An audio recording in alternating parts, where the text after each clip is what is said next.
Olá pessoal, bem-vindos ao nosso encontro de hoje para começarmos a discutir um pouco sobre gramática da língua portuguesa.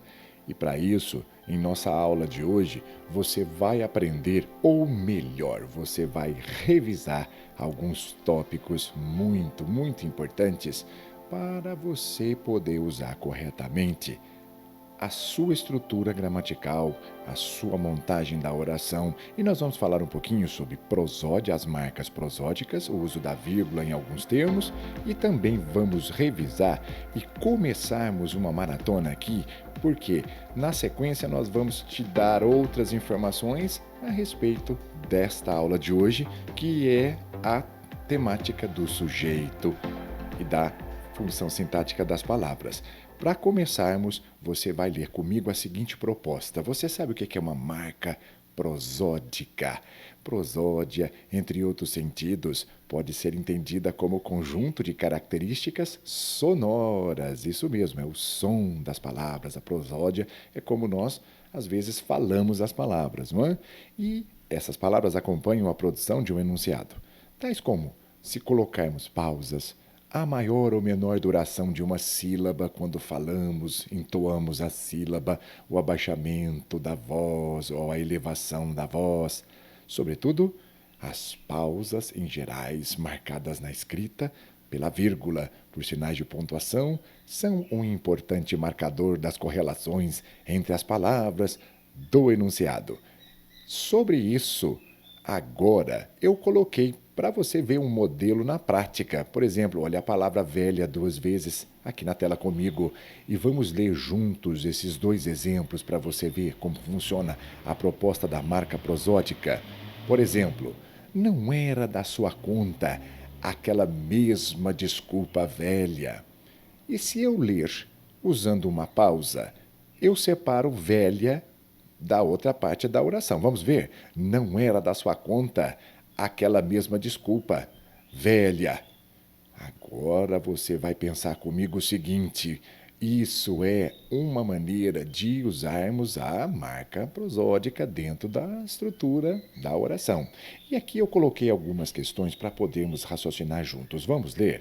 Por exemplo, na questão número 1, a ausência da vírgula indica que a palavra velha é um adjetivo e está associada ao substantivo desculpa. É isso? Quer dizer, é o adjetivo e esse adjetivo está associado ao substantivo desculpa. Isso está certo ou errado? O que você acha?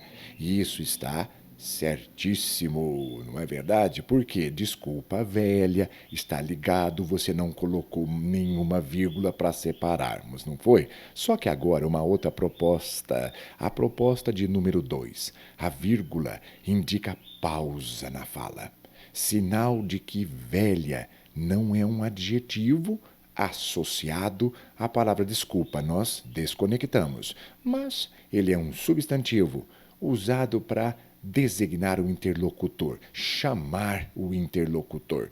E você vai me dizer que essa proposta que eu coloquei para você, ela está correta ou errada? Ela está certíssima. É isso mesmo. Se formos pensar bem, a palavra velha aqui, na questão número 2, é chamado vocativo. É um termo isolado em que nós interpelamos o nosso interlocutor para conversarmos com ele ou usarmos qualquer tipo de chamamento para com a pessoa. Você se lembra disso? E aqui vem a primeira proposta já para você começar a pensar, porque quando nós temos essas situações em língua portuguesa, nós sabemos que nós podemos começar a pensar já nas estruturas que nós temos do período simples, que seria aquela oração construída com um verbo somente. E tendo em vista que o sentido desses enunciados que nós escrevemos é resultado tanto das escolhas das palavras, não é verdade? Nós escolhemos as palavras e colocamos as palavras no texto, quanto também, não é, da correlação estabelecida entre elas. Decifrá-lo é necessário saber apreender essas correlações. Quando nós lemos, nós precisamos entender tudo isso. Por isso é que nós vamos falar sobre análise sintática um pouquinho aqui. E é esse, basicamente, o propósito daquilo que nossa tradição da língua portuguesa, a tradição que até estudamos na escola, pediu por designar análise sintática. Lembra-se disso? Fazer correlações. Isso aqui, na verdade, vamos pensar o seguinte, é uma maneira de refletir sobre os enunciados. Da seguinte maneira, você vai olhar as correlações entre os termos e também você vai interpretar os significados dessas correlações. E aqui, nesse nosso slide que você está vendo na tela para facilitar esse trabalho, serve você começar a perceber que existe, então, dentro da oração, os termos, e esses termos estão conectados em si. Prova disso é a possibilidade de você descrever aqui até em eixos, para você perceber as correlações que essas orações apresentam. E aí vamos começar a dizer que a função sintática de uma palavra ou de uma expressão depende realmente de alguns fatores, não é? Das relações, por exemplo, que o eixo A mantém com o eixo B, não é? E o significado disso tudo dentro dessa relação. Por exemplo, o eixo A também mantém uma relação com o eixo B. Sabendo disso, agora é a sua hora de começar a trabalhar comigo aqui.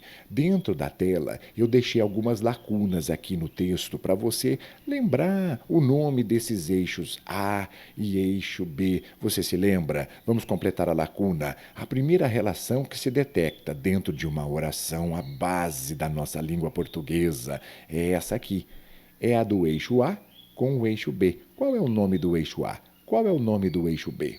E aí ele diz mais um pouquinho aqui, os dois eixos básicos de uma oração. Você se lembra quais são esses dois eixos básicos?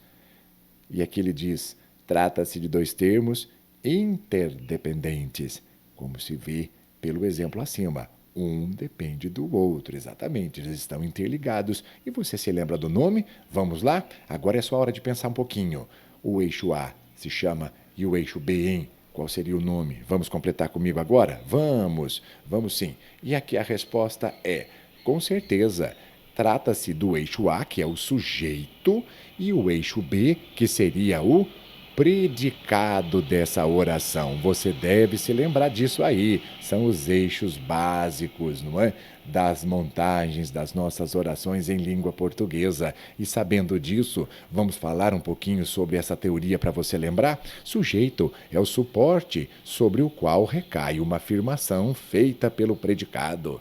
E o predicado é o termo que sempre por meio de um verbo projeta alguma afirmação sobre o sujeito. É isso aí, um está interligado no outro. Agora, em outras palavras, o sujeito ele também é responsável pela concordância verbal daquele verbo que se encontra lá no predicado. Isso mesmo, o sujeito seria aquela designação, aquela informação que vai se comunicar com esse verbo que se encontra ali no predicado.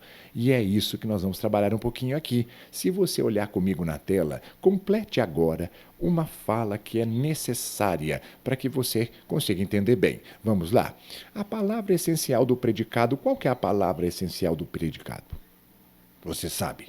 Prova disso é que essa é a única palavra que pode sozinha, ela sozinha, sem ninguém, ela vai constituir um predicado. Qual palavra que é? É o isso mesmo, é o verbo. O verbo é o nosso núcleo central desse predicado. Você não pode esquecer isso. Agora, mesmo que o predicado seja constituído de várias palavras, como aqui no exemplo da lousa eletrônica que você vê comigo na tela, entre essas palavras estará sempre o que mesmo é fácil, não é muito fácil. Vai ter que ter um verbo, necessariamente. Sem verbo não há predicado. Nós já sabemos disso, não é? Lembrou-se de tudo isso aí? É uma revisãozinha simples, básica, para começarmos aqui as nossas discussões. E agora eu vou falar um pouquinho com você sobre a localização do sujeito, que também é super importante dentro dessas orações todas, não é? Quando o sujeito aparece, ele vai precisar ser localizado. E aqui eu vou te dar alguns passos para que você lembre-se de como funciona. Vamos começar? Quando se pretende localizar o sujeito de uma oração, podem-se usar os seguintes artifícios. Vamos lá. Letra A. Você primeiro precisa localizar o verbo da oração. Tudo bem. Feito isso, letra B. Você vai fazer uma perguntinha para esse verbo. Quem é que ou o que é que, não é? Antes do verbo. E a resposta a essa pergunta é uma boa pista para você detectar o sujeito.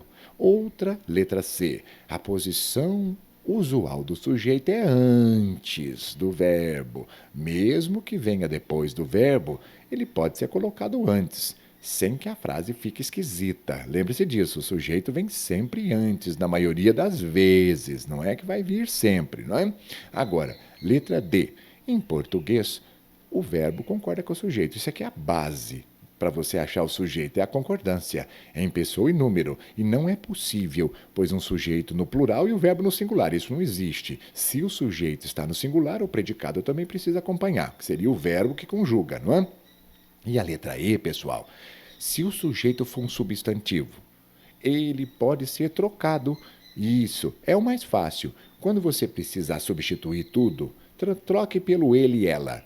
Eles, elas, nós, etc. Você consegue descobrir, porque o pronome reto, o pronome do caso reto, ele é sujeito sempre. Ele conjuga o verbo que está no predicado. Fica fácil agora você usar a regra. E para isso, aqui nesta aula de hoje, eu já preparei para você um pouquinho de lembranças. Vamos localizar o sujeito agora? Leia este enunciado e responda ao que se pede.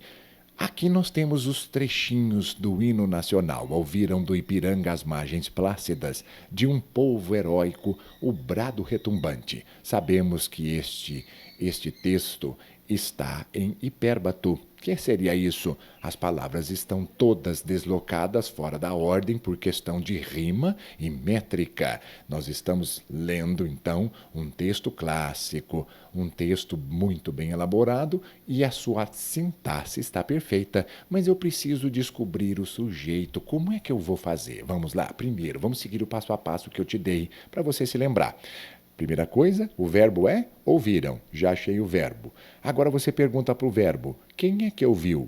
Você vai descobrir. Quem é que ouviu? Responda para mim agora. Quem é que ouviu?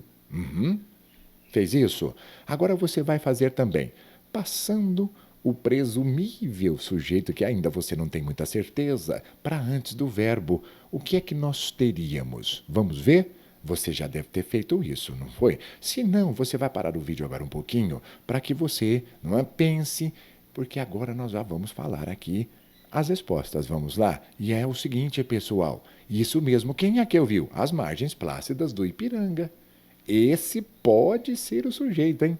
Agora, vamos passar para frente? As margens plácidas do Ipiranga ouviram de um povo heróico o brado retumbante. Deu certo, hein? Será que isso aí é o sujeito mesmo? Mas ainda nós temos algumas outras dicas para você.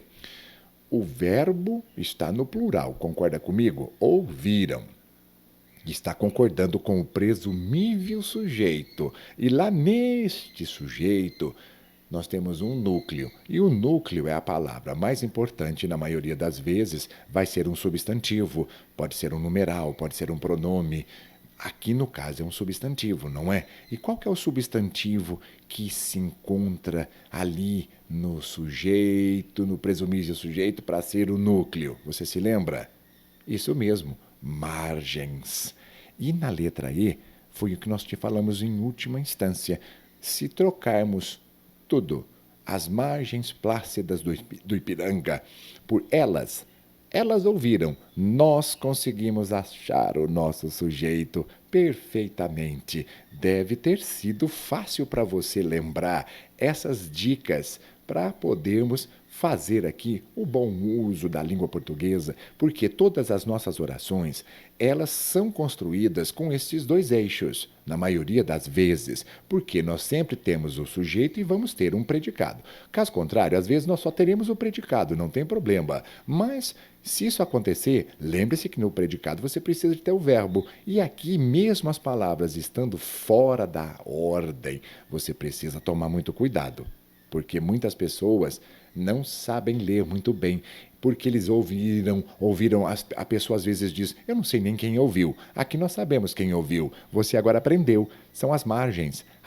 ouviram, e essas margens plácidas, calmas, elas ouviram. Você percebeu como funciona as margens plácidas do Ipiranga? Ouviram?